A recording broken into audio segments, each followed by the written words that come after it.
Tandindondoza ny fahalalahana mahazo vaovao ho an'ny olom-pirenena, voatohitohina ny fahalalahana maneho hevitra, voahitsakitsaka ny demokrasia, mirona makany amin'ny krizy ny firenena, lalàna mifeny serasera, atsaharo ny fandaniana amboletra fa mamono ny olom-pirenena, tomponantoka izay manao amboletra mandany ny lalàna mampanjaka ny jado. Radio miara-manonja amin'izao hariva izao tafaverina somatsara eto amin'ny radio miara-manonja ireo délégation izay niona teny amin'ny antenne miara-pirenena tamin'ity tontolo hariva ity taty mo niara-nanonja ianareo tamy tsy fantatra hoe samboaravoara ve nionja sa mba nalefadefaka ihany nionja sa nakaizaoaiza tokoa nionja satria tena avy any ambony mantsy no nanonja nidina tany aminareo ngamba satria misy olona tery ambony tery de nareo tery ambambany toetra ina marina ny zavanisy ny zavatra nitranga aloha ary taorinan'le hoe fionana tamin'ny PNUD de avy eo tsika tonga any amin'le hoe fionana tsy ny PNUD moa zany fa ny système des Nations Unies zany firenena mikambana de avy eo tonga any amin'ny hoe any amin'ny antenne miara-pirenena nisy solotenatsika teny niaraka tamin'ny zareo niveau gouvernement sy ny commission plenaire zany avy eo amin'ny antenne miara-pirenena. Ye mankasitraka Michel Jalbert dia miarabantsika namana mpanao gazety rehetra izay miara-manonja eto androany dia miaraba ny radio rehetra manerana nosy ihany koa izay miara-manonja miarabantsika izay efa nandray anjara fitenenana sy mbola handray anjara fitenenana dia mazava ho azy farany fatsikely indrindra dia miarabantsika olom-pirenena rehetra izay maheno an'ity miara-manonja ity. Za mo Michel Jalbert tao anatin'ny délégation niona tamin'ny firenena mikambana izany hoe système des Nations Unies tamin'ny maraina dia mbola voatendry ho anisan'ny délégation niona tamin'ny solombavambahoaka sy ny gouvernement ihany koa ty tapany tolakandro ity dia raha azo lazaina hoe nahitana vokany ny fionana ny maraina teny anivon'ny firenena mikambana dia nandisy fanantenana kosa izay raha tsorona ny zavatra nitranga teny anivon'ny antenne miara-pirenena ngamba omeko an'ny soava rehefa avy eo ny firesahana an'le nitranga teny amin'ny antenne miara-pirenena fa horesahako aloha zany ny fionana niaraka tamin'ny avy eo anivon'ny firenena mikambana na ny Nations Unies ahitana moa zany ao anatin'ny PNUD, ny UNESCO, ny UNICEF,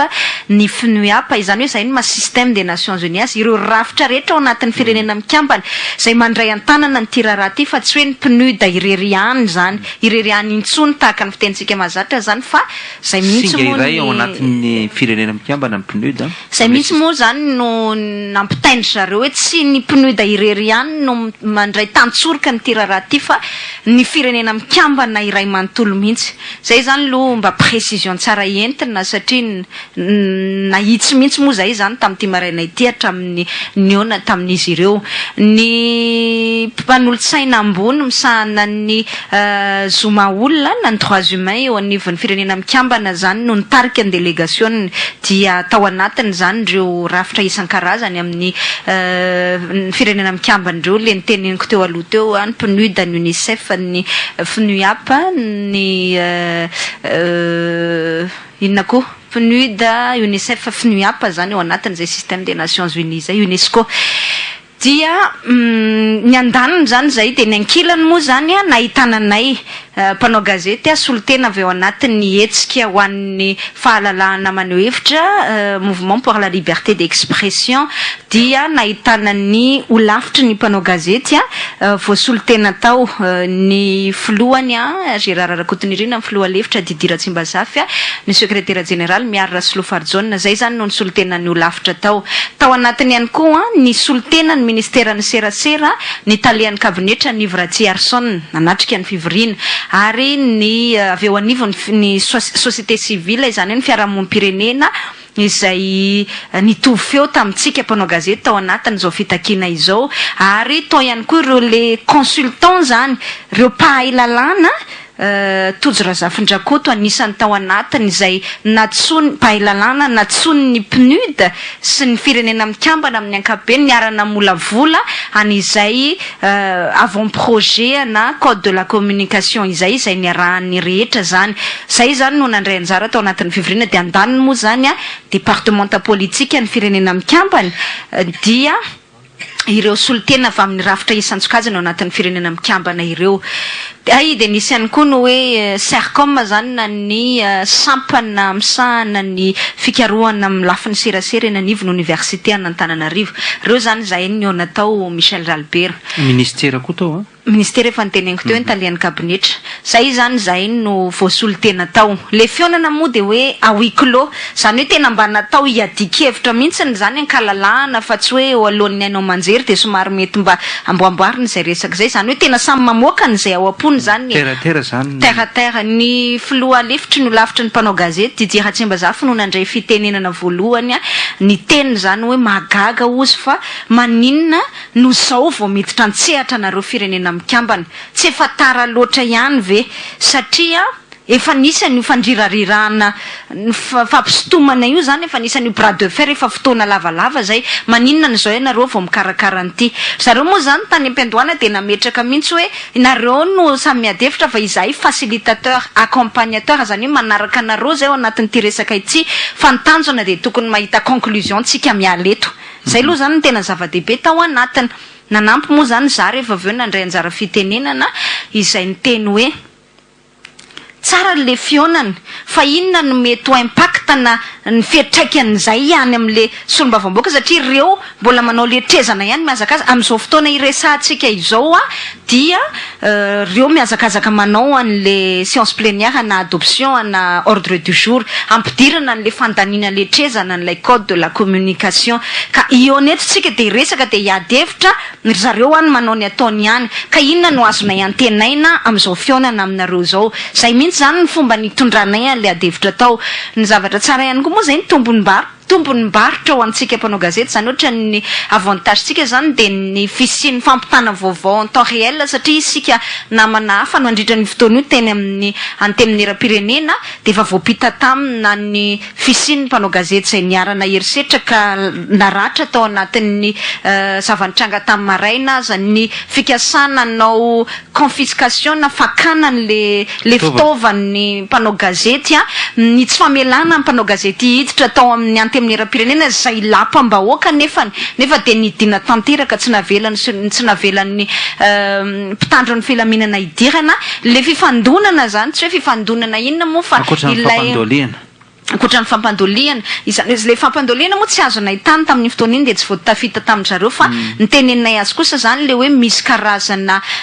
fanehoana hery zany zay atao amin'le mpanao gazety na ny andeha hanao reportage ao anatiny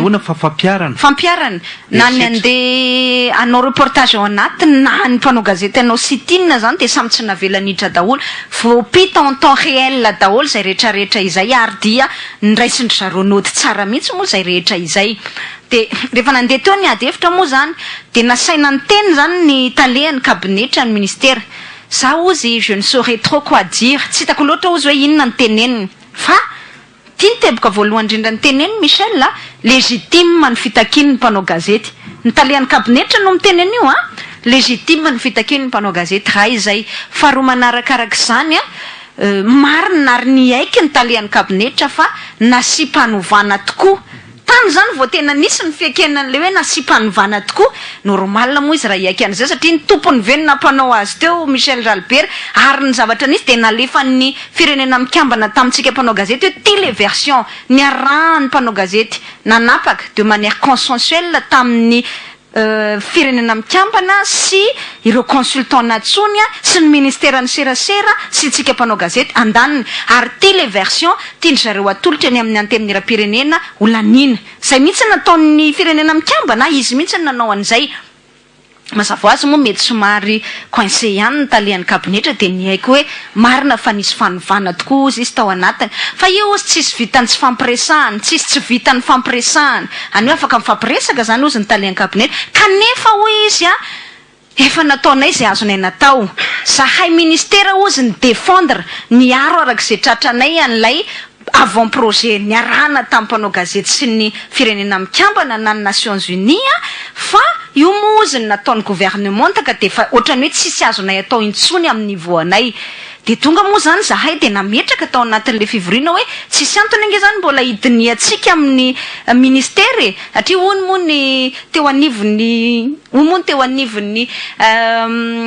ny firenena mikambana hoe bon satria zay ny tenen'ny Vratierson hoe vonina ifampiresaka ny gouvernement de hoy ny firenena mikambana zany ngia Omer Kalameux hoe eny are misokatra zany adefitra mitenena ianareo mpanao gazety fa vonina eno zany ny gouvernement de hoy aho hoe azafady ho afa manjary verimaina fotsiny ty resaka ataotsika ity satria efa miaiky le solotenan'ny gouvernement teto fa efa tsy amin'ny ressortny intsony efa tsy amin'ny lentany intsony zany le famahana ny olana ka tokony hiakatra ambonimbony kokoa na premier ministre na président de la république io ao anatin'ny exécutif satria reo nge tsy ao any amin'ny antempirenena tsika de ahoana ary reo ne nasaina zany hoe natsona tamin'ny alalana didimpanjakana reo andeha eo anivon'ny anao an'le session extraordinaire zany hoe rehefa tena ataony fandinena le exécutif mihitsy nge zany mila naovana n'izay pression zay mba ahafahany matsapa hoe misy zavatra tsy mety eto satria na ny solotenany ao anaty gouvernement aza zany miaiky fa tsy tia le zavatra ny fanarahana fa nisy fanovana zay zavatra ny fanarahana izay teboka faharoa zay zava-dehibe ary ny fahatelo moa de izay nitenenin'izay zany hoe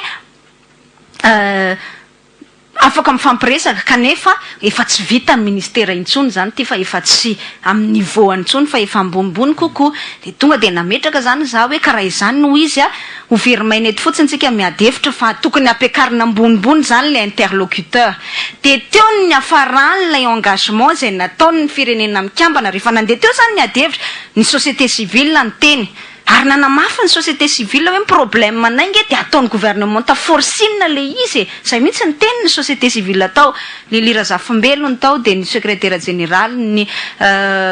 vondron'ny société civile plateforme ny société civile anankiray zany zay miteny io manahirana anay ozy ao anatin'le fiasan'ny gouvernement fomba fiasan'ny gouvernement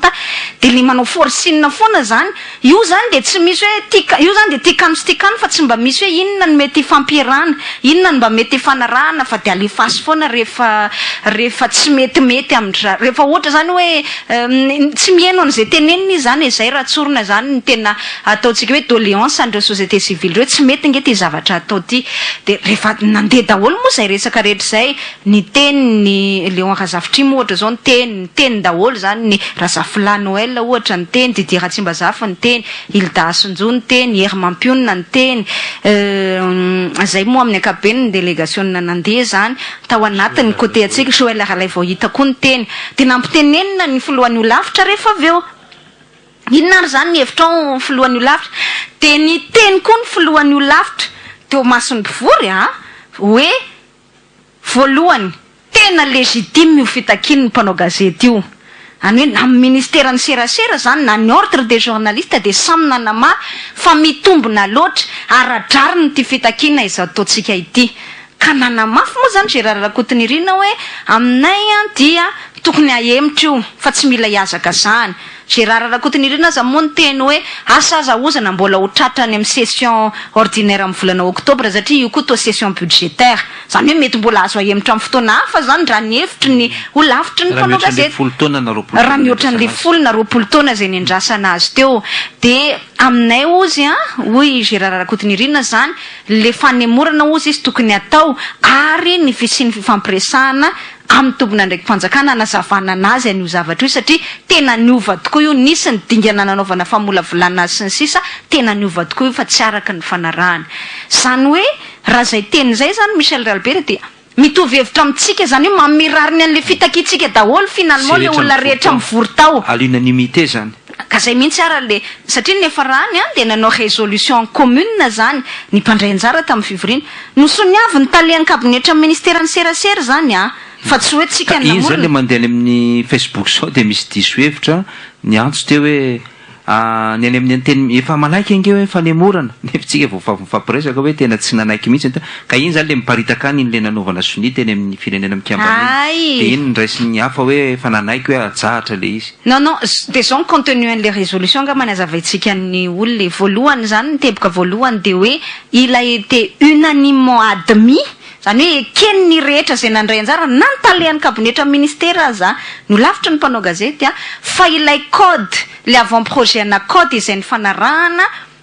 napetraka atao mihitsy hoe de manière consensuelle entre toutes les parties prenantes, zany hoe teo amin'ireo mpandray anjara rehetra, dia nasipanaovana goavana modification importante, zany hoe tsy mankany amin'ilay zavatra ny fanarahany mpanao gazety rehetra. Zay le version natolotra ny anaty gouvernement, zavatra niova zany natolotra ny anaty gouvernement. Zay ny fanarahana voalohany. Iny le dénoncentsika omaly, afaka omaly efa fotoanao ela mihitsy hoe tsy ny fanarahana nge io fa tsy io le zavatra niarahany-drehetra nanapaka e. Tepika faharoa de hoe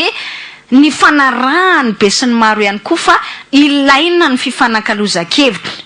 Il a été unanimement admis fa mila miadevitra indray, miverina miadevitra indray zany vokatr'izay fanekena hoe ka nisy nanovatsy inona le mifanarahana ka dia mila miverina miadevitra indray. Ka rehefa miverina miadevitra indray de zay no manamarina n'le fitakin'ny mpanao gazety hoe ahemory aloha io fa andao hiverina iadevitra. Zay fotsiny ange fangatantsika de ny palais ny kabinetra ministera ny serasera mihitsy no nangataka n'ilay formulation hoe, satria zay zany saika ny teny hoe ny acteur présent am'le fivorina akoatra ministera ny serasera sy ny le consultant moa mazava tsy miteny izy satria ohatrany hoe maka neutralité izy zany miaraka amina firenena mikambany, fa hoe nekeny ny mpandray anjara rehetra atao zany na ny olavitra na ny mpanao gazety ao anatin'ny mouvement atsika na ny société civile na ny zay nandray anjara hafa ihany koa de na ny GPIM mazafady ny adiniko teo de hoe nisy olotena ny GPIM ihany koa tao nekeny rehetra zany no hoe tokony ny adevitra. De rehefa tokony adevitra dia zay mpanao gazety mbola mangataka no hoe ajourné ary na ahemory ary ny fandiniana azy. Tao anatin'izay ny solotena ny ministera ny serasera ny talian kabinetra mihitsy no nangataka, izy mihitsy no nangataka le formulation hoe ataovy hoe le représentant du ministère de la communication, non, le ministère de la communication via son représentant prend acte. Zany hoe manaiky zany ary miantsoroka zany an'izay hoe mangataka ny mpanao gazety sy ny acteur présent ao anatin'ny fionana androany maraina ny nécessité d'ajournement ny adoption an'io lalàna io eny amin'ny anteminiram-pirenena. Tsy hoe sitrapona mpanao gazety satria zay manko notrany resaka navoaka teny anivony anteminiram-pirenena sitraponareo ve ny atao tsy atopoko ohatrany tsy de aritry ny solombavam-boaka loatra zay tamin'ny fotoana rehetra fa natsitika le solombavam-boaka avy any Amboasary Atsimo hoe tsy ny sitrapon'ireo natao fa ny sitrapontsika natao ka ny eritreretiny zareo hoe izy ty zany tena karazana ina moa zany tsika zany ny te misy sitrapo fotsiny hoe mba tatateraho fotsiny ohatrany hoe capricetsika fotsiny zany zay fa tianao an'izao de tianao an'izao de zay mihitsy no hoe tsy izy tsika rery fa tena tous les acteurs présents pendant la réunion de nanaiky fa mila emitra ny fandiniana sy ny fandanina an'izay projet de code zay de ny teny ministère ny serasera ataovy an'izao les formulations hoe le ministère de la communication a pris acte an'izay fanekeny rehetra fa mila emitra izay de nanao engagement ny PNUD zany hoe ny firenena mikambana système des Nations Unies amin'ny ankapobeny fa hiteny amin'ny le olany voroteo zany zay ny solotena ny coordonnateur résident ny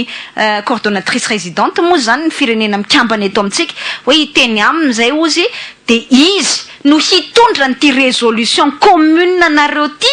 mato commune zany nirahana tamin'ny ministère ndray nirahana tamin'ny olavitra nirahana am'mpanao gazety hitondra ny tya any amin'ny premier ministre sy any amin'ny président de la république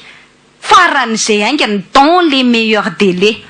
nahazo an'izay antoka izay tsika mety efa hany zany na mety efa tafita zany zay hoe nisy tsy hoe mety satria talohan'izay hiala tao moa dia nandalo tao amin'ny birao an'Andriamatoa Kalameux zany sotra azo noho ny fikarakarana ny fionana dia ny teny moa izy hoe am'izao tsika io aho izy zao andeha hampitany amin'ny lehibeako mba ahafahan'ny lehibeako mangataka n'izay fionana faran'izay maiky zay amin'ny premier ministre sy amin'ny président de la république. Zay ny teneniny Omer Kalameux tsy afaka ny amorona an'izany Michel Ralpera fa teniny zay zany hoe nahazo antoka zany izahay ny solotenatsika tao anatin'ny fionana tamin'ny androany maraina fa mba tokony hahazo valina avy any amin'ny filoham-pirenena sy ny premier ministre satria efa mba ny firenena mikambana mihitsy nandeha hiteny an'izay etaetatsika zay ihany rahana mpanao gazety rery tsona izy sy raharahany GPIM rery tsy raharaha ny ordre rery fa tena raha zao tontolo zao am'izay zany zay indrindra satria averiko indray zareo no nanao ny précision hoe tsy ny pneu d'arrière a fa ny firenena mikampana mba tsy hamaivana zany aloha izy mandray ny tantsoroka ny tiraraha ty de ny firenena mikampana iray manontolo mihitsy ny ray zay de ny faharoa de ny hoe eto zany tsika satria moa ny président miteny fa vonina hifampiheno prime ministre miteny fa zava-dehibe ny fahalalahany ny asa fanaovan-gazety ny fahalalahana miteny de raha ny tokony ho izy zany tokony hanome issue favorable n'ilay fangatahantsika izy efa mba ny pneu olo iretsy mba tinge zany tsy ny zany hoe ny pneu deto amin'ny système des nations unies eto ange zany mba jampingtsika mba farafahatra zavatra manahirana am'izany lalatiana rakotondrazafo hoe ary ny anteny mera-pirenena moa mitradradradrany zany hoe aizany fiandriana-pirenena ny any amin'ny système des nations unies eo mantsika Ismail hoe lasa misy ka andeha aloha tsika iaiano ny soava indray tsika hoe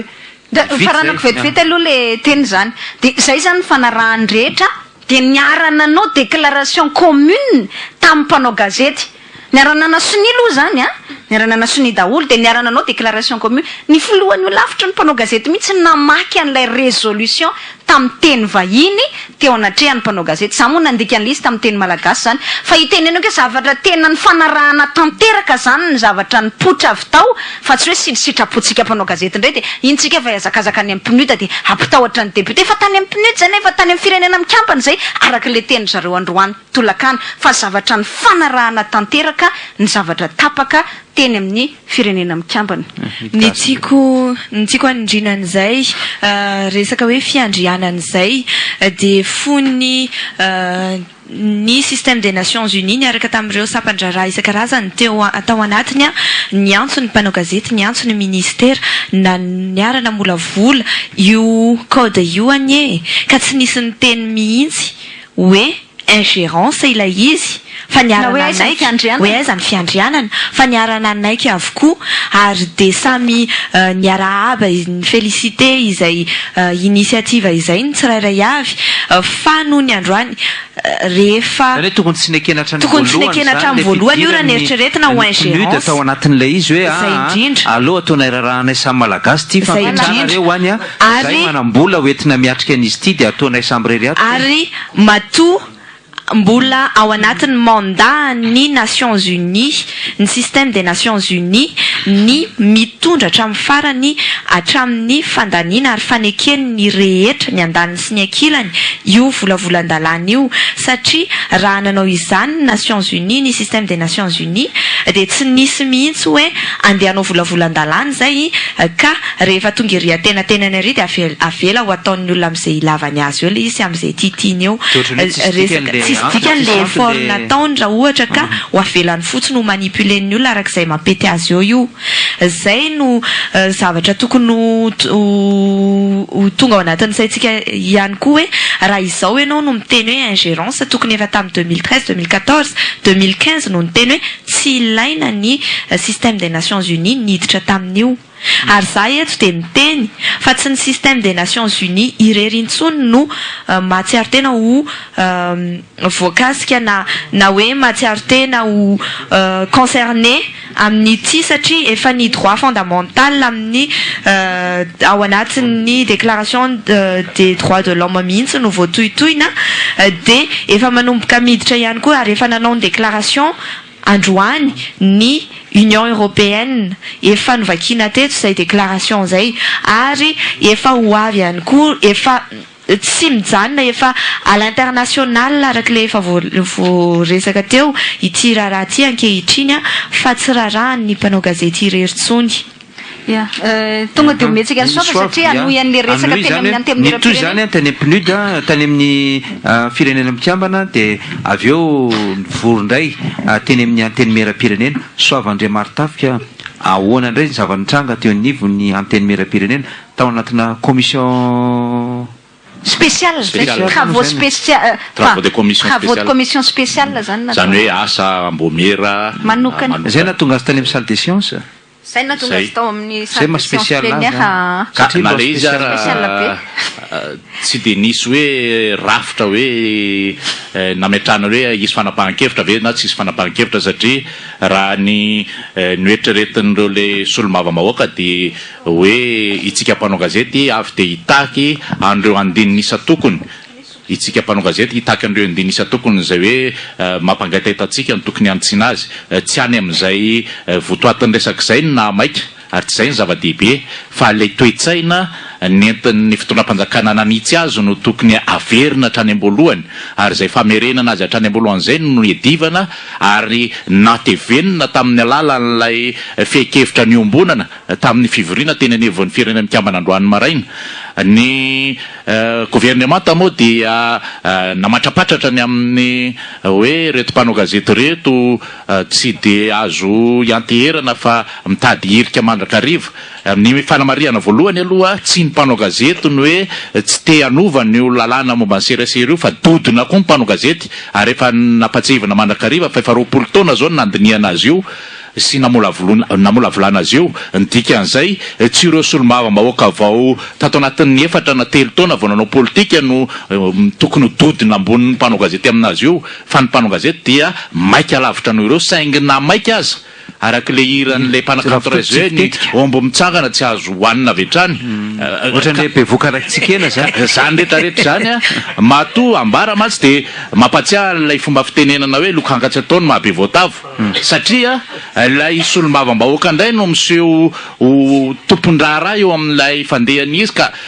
ny resaka hoe zany ohatrany hoe take tampitiavany ronono de mitery sovaly bevoky ka zany rehetra zany ao anatin'ny daholo lay toe-tsaina mantsy a izay hitonana azy ty dia ny fametrahana aloha fa tsy hoe mitsabaka ny any ivelany na tsy mitsabaka raha resaka fiarovana fiandranam-pireneny zany tompoko a tena tsy mitapidranony aty amin'io fiarevana fiandranam-pireneny io ary reo solomavambahoaka sy reo mpikamanao ny gouvernement reo dia manotokodin-resaka fotsiny fa reo ny tena lalaovan'ny fianakaviam-pireneny fa raha zany resaka zany ny fanatrehana tsy mitapidranony aty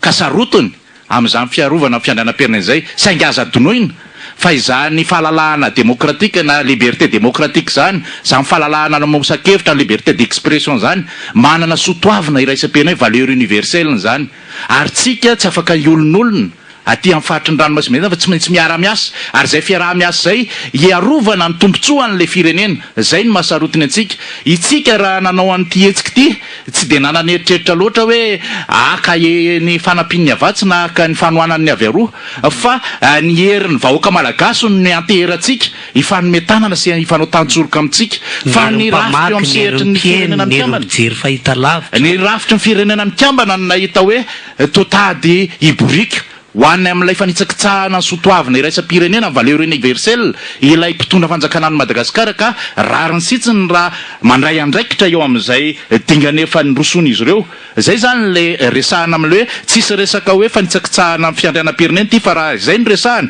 ny fitondram-panjakana ankehitriny ny tena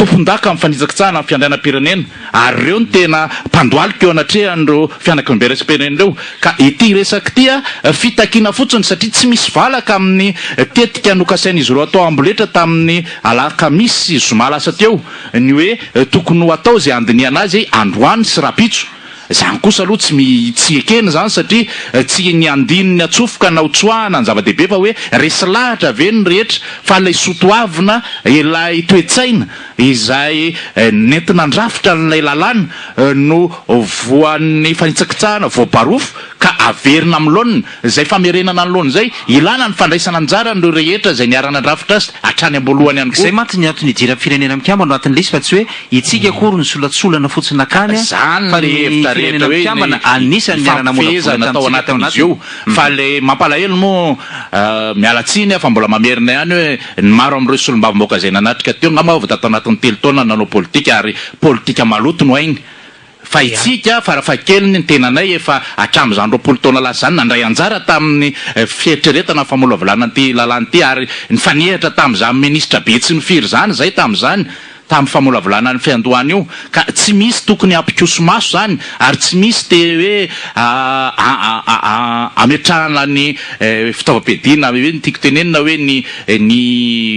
fahakiviana fa tsy maintsy atrehany io ary ady eo ambonany firenena io averimberiko mandrakariva ady eo ambonany firenena io raha misy moa ny tatsoroka avy amin'ny fianakamberatsy be ny raisina tanandroa satria sotoaviny iraisampirenena io a valeur universelle ka everina fa tokony ahatsiaro tena ihany ireo namanao amin'ny anteny mera-pirenena tsy hoe mamaky ady na hoe manao tsinitsinona azy fa misy tsy fahafantarana loatra raha antany iny izy ireo inona amin'ny andininy eo ary mifantatra reo mino a fa tsy mahafantatra ny andininy ampahafolony akory reo ary ny votoatin'ilay andininy everiko fa mampanahirana azy ireo ny anazava azy ka ny adevitra teny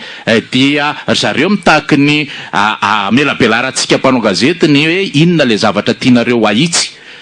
izay manao hoe ilay fanitsina tiana hoentina tsy vita atao anatin'ny adiny roa na adiny telo na zao ka hatramin'ny rapitso fa mila fiarahan'ny rehetra miara-mibanjina miara-mifandesilahatra zay le fanemorana ary zay fanemorana zay dia mbola averiko ihany tsy hoe fanemorana malaina ny anovan'ilay lalàna fa lay lalàna tamin'ny 7/9/90 tena ilaina ary maika amin'ny fanovanana io tsika fa tsy hovaina amina zavatra ratsy fa dia mba mitady zavatra mendrimendrika kokoa amin'ny vanim-potoana ankehitriny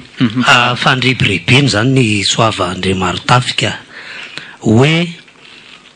azavao aminay andray tsy fantatro hoe firy ny projet de loi ka hitakiny ny solombavam-boaka isaky ny metsika hoe mba azavao aminay hoe ty amin'nisatsihatra zay maky izy zany ray zay faharoa efa firy volana zay indrindrandrindra tao anatin'ny herinandro a no nandeha ny débat nandeha ny adevitra voaka ny gazety ary any amin'ny gazety a mbola isika mpanao gazety mbola mampita ity le avant projet ity le zavatra nataony gouvernement nisy fotoana azy angamba raha tsy diso a nisy fotoana mihitsy a nitondrana gazety ny solombavam-bahoaka melohany ty raharaha manga ty azavainahoana le izy zany zao ratsorina de hoe tetikady le izy a raha nandresy lahatra teo zany ka nitondra reto avy ny point reto de olan'iny io rampitso de avy izy hoe efa nenona ny etaetandry zareo efa ohatran'izao ka io le izy fa lany ny atsika tsotra miainga am'le ajournement tamin'ny zoma ihany toy amin'ny hoe nisy an'ity nouvelle donne tamin'ny système des nations unies ty a mitaky fotoana satria raha ny tena marina nge zany averina mihitsy aloha ny lalao e raha satria efa tsy fantatra tsony lelaisany rehetrrehetra dikan'izany a lasa misy resaka tahaka ny hoe le solombavam-bahoaka zany a miandry anao na mety zariko io e mety hatram'izao mety mbola nisy tsy namaky hoe inona marina moa le izy eo zany voa te malagasy kosa ny dikany ary de lasa ny saiko nieritreritra ty misy solombavam-bahoaka farak'izay enjana manoratra any amin'ny tranoko ala-pifandraisana any hoe ohatrany te hananina zany hoe nasaina nanazava nareo tsy nanazava ka rehefa tsy anina zany nareo de ohatrany hoe matatesany zy fanapaha-kevitra ho raisinay aby tena gaga afa tompona gazety any koa ngereny mieritreritra an'izany ary olo reo nefa de mahay micombat taty amin'ny voalohany taty fa de nandaniny hoe aleo a iroso ao anatin'lay lahadinika ihany a ity projet de loi ty ka za ngamba te hanao zavatra kely ohatran'izao raha mety isoava moa teo am'teny tsy hoe mamaky ady amin'ny solombavam-bahoaka le tsika tony a raha efa atao hoe guerre médiatique de guerre zany tsy maninona raha mamaky ady ary zay le natonga atsika ny teny hatrizay hoe raha io arantsiaritra alefaso za tena misy olona mampieritreritra mihitsy ohatra ny tondry marany ary sotony deputé anakazo abo mova raha tsy nikomba nataon'ny mpanao gazety nanaovan'ity régime ty harcèlement acharnement tsy akijanona hatramin'ny fananany tsaika inao bakiropitra ny fananany ve sa tena marina ny tenen'ny fanjakana hoe tsy anazy fanalaina ny tiako lazainao anatin'izany a de hoe rehefa tsy anazavynareo de zay koa ny tompon'ny lapato zay sitraponareo no atao fa aleo zay mimpanao ny lalàna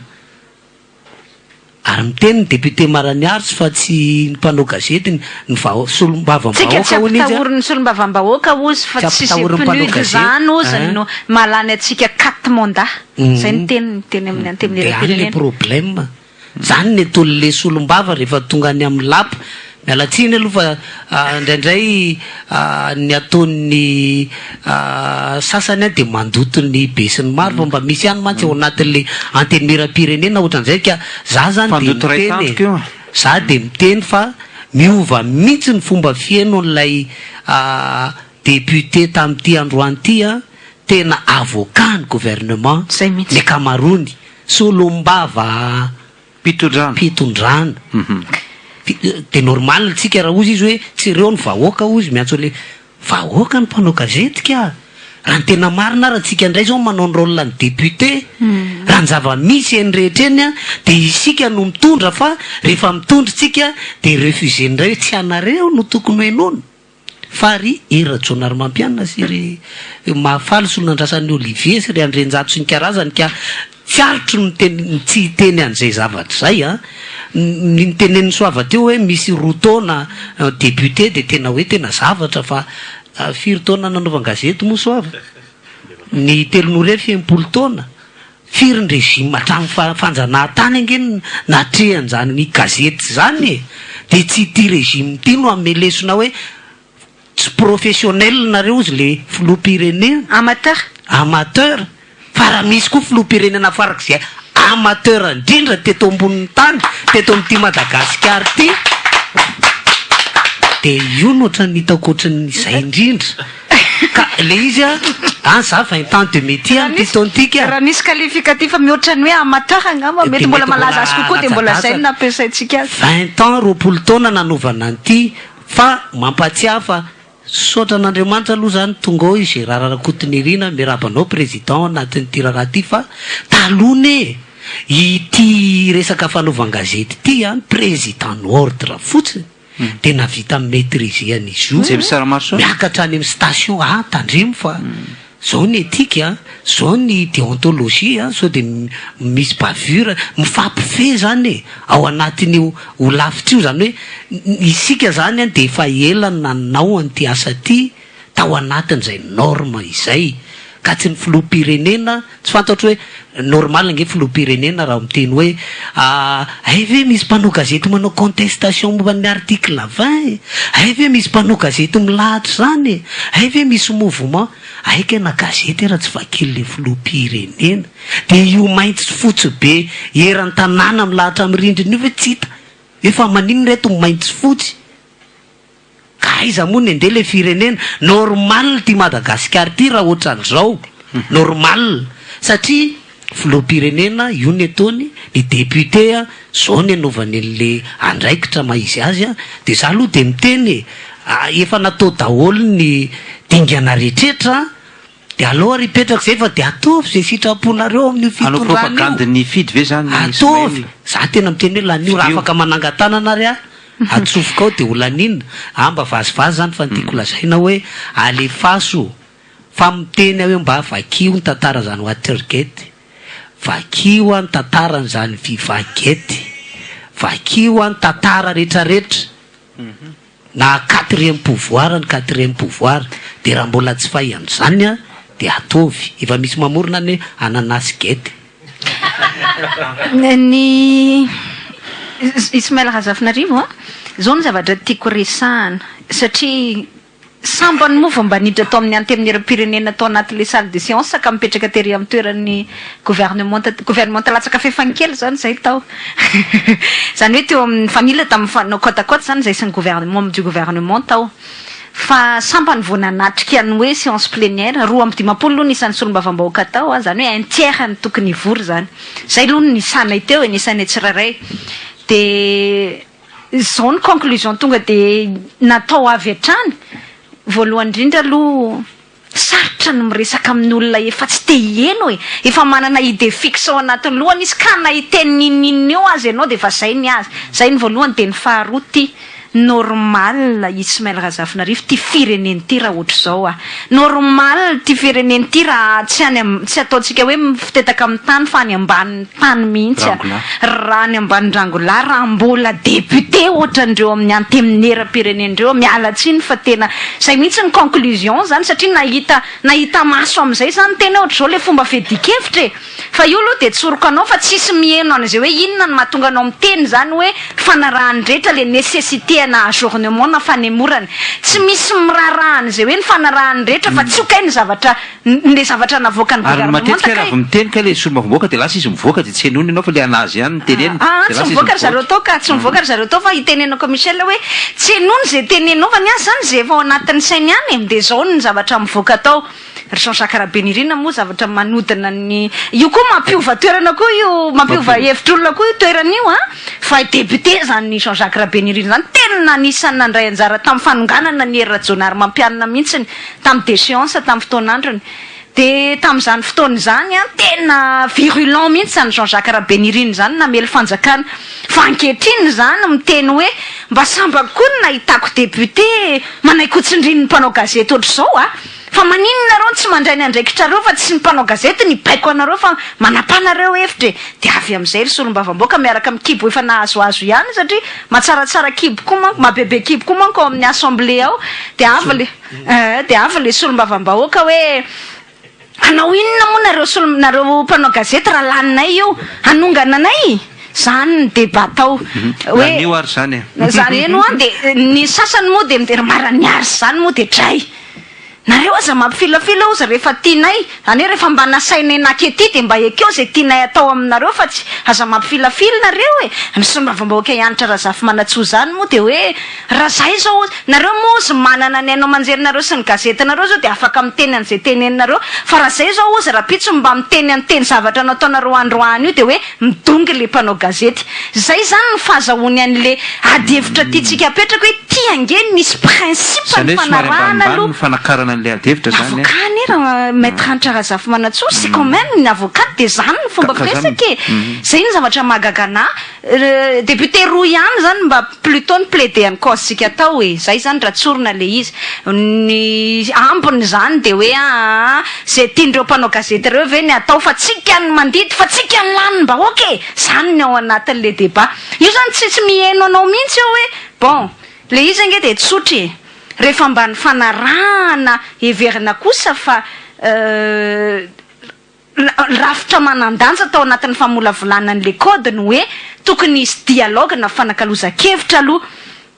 ina moa ny antony ka tsy ny prime ministre sy ny président nge ozy nandeha andany lalàna fa zay solombavam-bahoaka de hoy hoe ka normal nge zay raha mandeha makany amin'ny président sy ny prime ministre via ny système des Nations Unies satria reo angeny ny teny anareo hoe lanio ty reo zany ny afaka miteny hoe tsoahanay na sotominay ilay projet anakody tsy olaninareo indray efa lany ara ny adoptera ny ordre du jour fa ny tena tenenina hoe rehefa miteny reo exécutif reo nge de tsy maintsy atray reo koa nefa solombavam-pitondrana araka ny tenenina teo zany hoe normal be tsika raha efa mitodika any amina instance ambonimbony kokoa satria efa tsy matapakahatra nge le aty ambany efa épuisé nge le voie de recours tsika aty amin'ny ambany de normal raha mitodika fa tsy azony zareo zany efa tonga de hoe tsy mipinoda mihitsy nampatahotra anay fa aiza ny fiandrianam-pirenena nareo ihany ny sarotana amin'ny fiandrianam-pirenena nareo mpanao gazety menomenona n'izany nefa maninona nareo mandeha makany amin'ny pinoda makany amin'ny Nations Unies de za moa namaly mihitsy satria hitako hoe fa mba tafahoatra nataony Jean-Jacques Rabenirina rehefa reo ozy no miteny mahay manindrandrindrany zany souveraineté nationale zany fiandrianam-pirenena rehefa atsika ozy ny pinoda ve no andrasana ny système des Nations Unies ve nandrasana rehefa nanazava zany Joël Ralay vao hita hoe zao ny antony mahatonga anay miteny hoe tokony mba andrasana aloha ka zay tsy mbola hiadevitra fond aloha androany fa mba ndao andrasana aloha zay démarche nampanantenan'ny firenena mikambana fa ho ataon'izay maninona ozy ndreo no andrasana va souveraineté de hoy hoe tena mba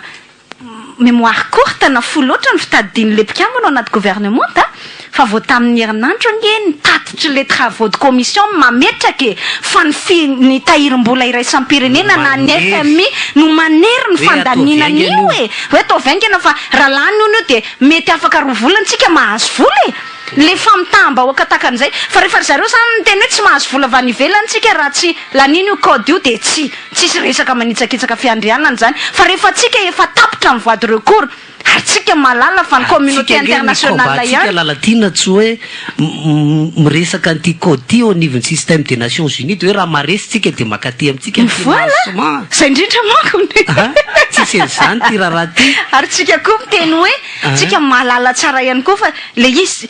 atram'izay ny diadevitra teto ny zavatra nitranga tena fa nga ianao mieritrehitra hoe mampilefitra ny fitondram-panjakana zany vahoaka ny somamanina mihetsika zany tsy mampilefitra ny fitondram-panjakana ny olona maty any aberoro mbola gasy zany tsy mampemitra amin'ny fitondram-panjakana ny mpampianatra manao fihetsiketsehana mbola gasy zany mpanao gazety manao fihetsiketsehana manao sitina manao marshe tsy mampemitra amin'ny fitondram-panjakana zany magistrat ny greffier ny administrateur ny agent pénitentiaire tsy mampemitra amin'ny fitondram-panjakana daholo zany fa ny any mampemitra azy de rehefa miteny ny sehatra iraisam-pirenena hoe manaova an'izao manaova ny francophonie de iny tsika menaka encore blechine manao francophonie satria zay ny fangatahany sehatra iraisam-pirenena raisy ny komeza raisy Ban Ki-moon zany ingeny atsika ny mafalifaly atsika ka normal atsika zany le jeune le fitondrana iny ingeny nataotsika ka ry zareo moa ny firenena mikambana ihany na ny vahiny ihany mandresindresy lahatra kongamoa tsy ny vahiny ny teny zay vao hoe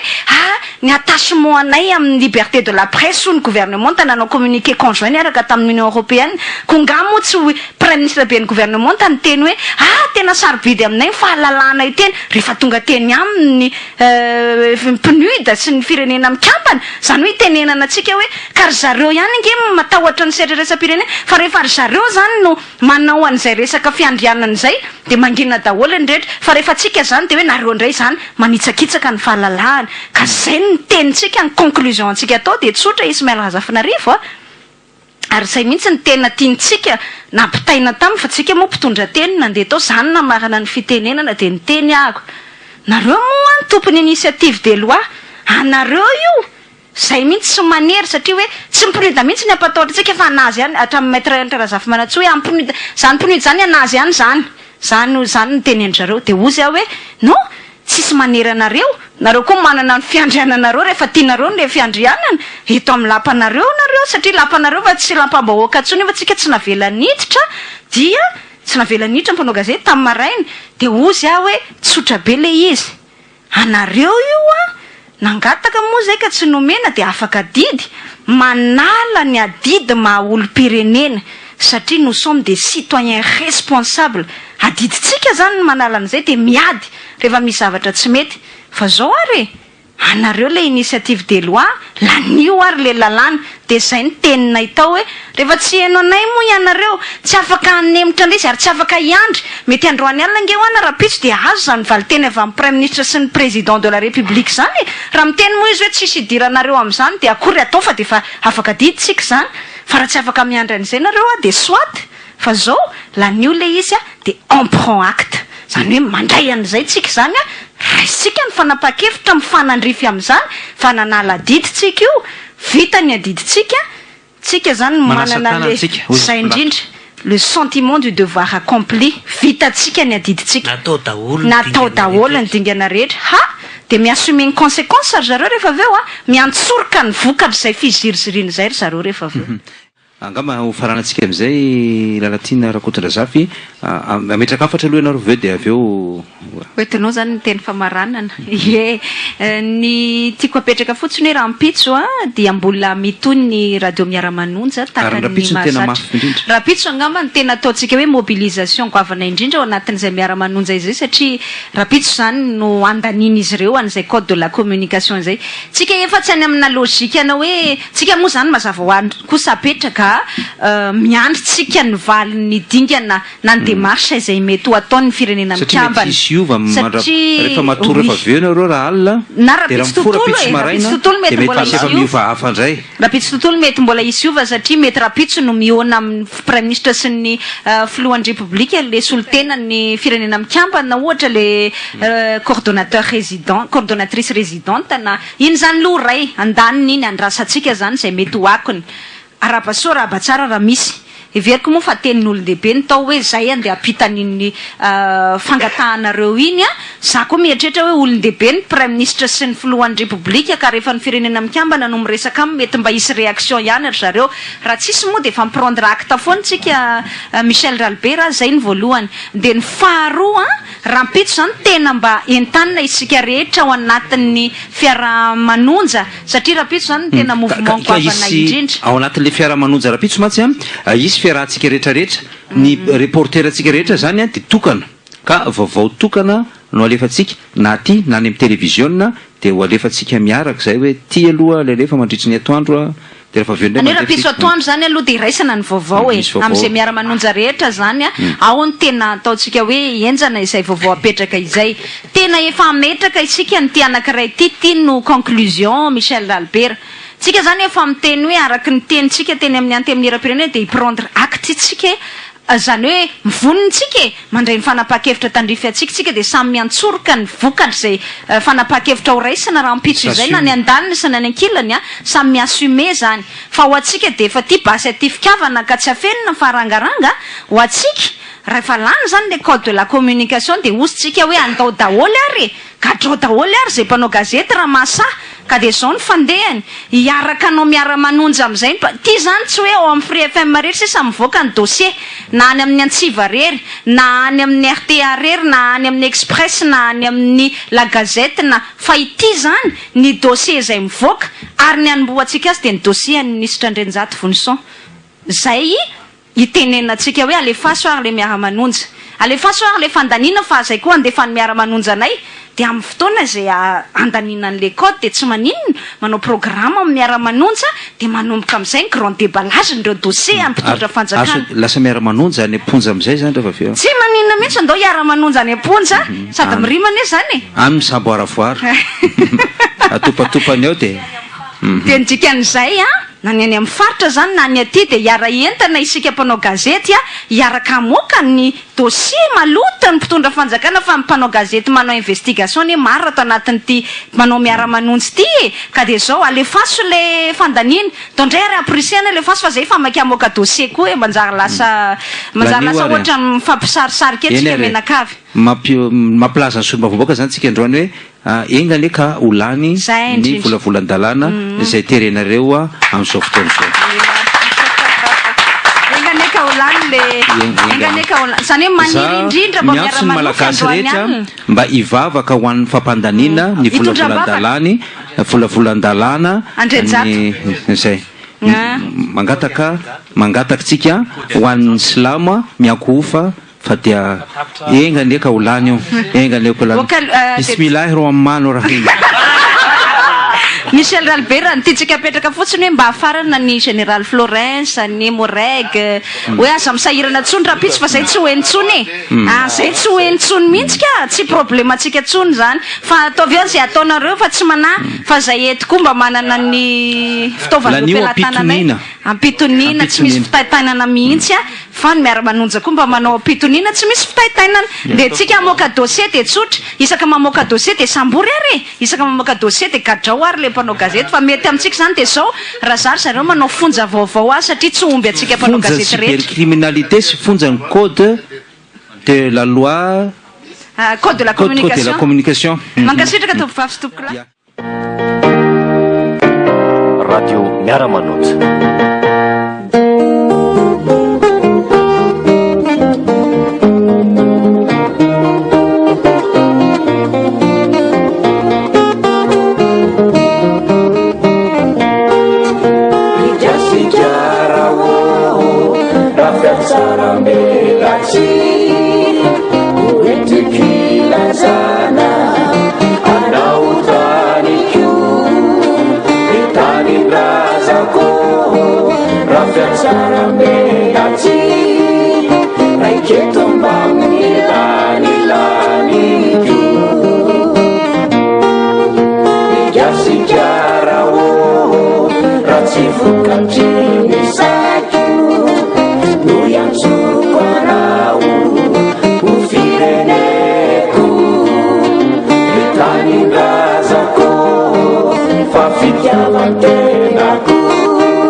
Fuleu feria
Fazendo